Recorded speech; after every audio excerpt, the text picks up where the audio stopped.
radit ćemo DF Restore. Znači šta trebamo raditi? Pritisnuti ovaj home button, kućno dugme i pritisnuti zapaliti gas dugme u isto vrijeme.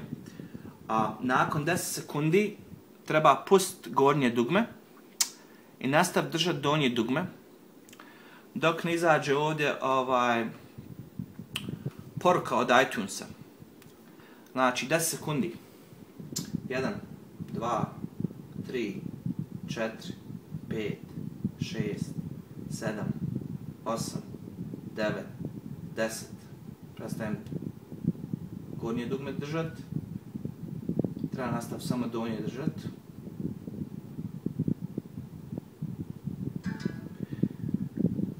I kao što vidite sad se nešto pojavilo. Daću vam,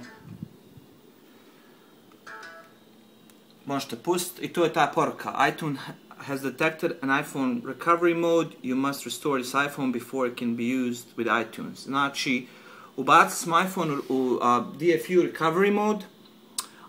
Kao što vidite na iPhone nema uopšte ništa na iPhone. Obično se tu vidi onaj kabel, priključak, ovo ono.